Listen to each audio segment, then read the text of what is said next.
Hello and welcome to the Sentencing Guidelines mini app tutorial from ambay.com. Right, here we are. We're in our iPad. If we open up SG Mini, this is the first screen that we'll see. And if we scroll down, we should be able to see a little bit more, find out a bit about the settings, find a bit about the wiki. Right, so if you go to sentencingguidelines.co.uk, you should be able to find this link, Apple Support, which is where to go if you have any problems with your app, or if there's any bugs that you've noticed, anything at all, Apple Support on sentencingguidelines.co.uk. Right, there's also a bit about the wiki, which should show you everything that you need to know about the apps that Ambay do. So there's lots of how-to videos and step-by-step tutorials, as it says there. Also, there's a bit about the settings. So there's an interesting feature in this app where you can change the auto-hide on the toolbar when you're viewing your PDFs. So if we go into settings, I'll show you that now. And we open up our SG Mini in settings, and we turn the auto-hide on, and we can also change the toolbar transparency. So we'd see that the effect of that when we're actually viewing in the app. So I'll leave that for solid at the moment. Let's go back into the app. Right, so we can see the effect of that action if we go into the index where all the offences are kept, and we open up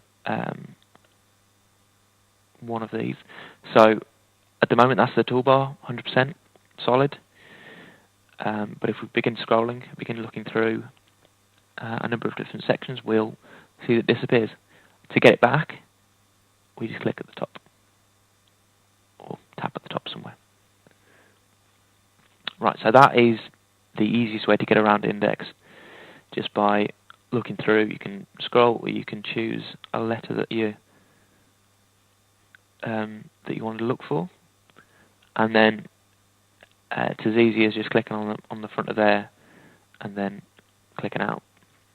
So if you wanted to choose a number of different offences that you were going to use again and again, the easiest way to do that would be to put them as your favourites. So really quick and easy way to choose a number of different favourites, and the maximum on this app is 10.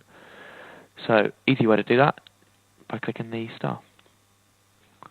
Another way to favourite a document is by clicking in and clicking on the star, and that way you can favourite from within the document. And if we go down into our favourites section, those three there that I've just favorited, they turn up in our favourite section, which can be viewed through the pop-up there, or also in the side here. So now if we go into the explanatory material from our favourites menu, and you can scroll through them by number, or just by zooming up and down. So you can also favourite these, and they'll turn up in your favourites as well. And from there you can just view them as normal. Okay, so you can view your favourites through there, you can view your favourites through the pop-up. History is also extremely useful, so you can see where you've been. And the last pop-up that I haven't mentioned is the adjourn pop-up. This is a really simple calculator that allows you to work out what date it is now, and it adds on a number of weeks for you depending on how long the case is going to be adjourned for. And the last page on sidebar is the help page, which you can find more about on the wiki pages.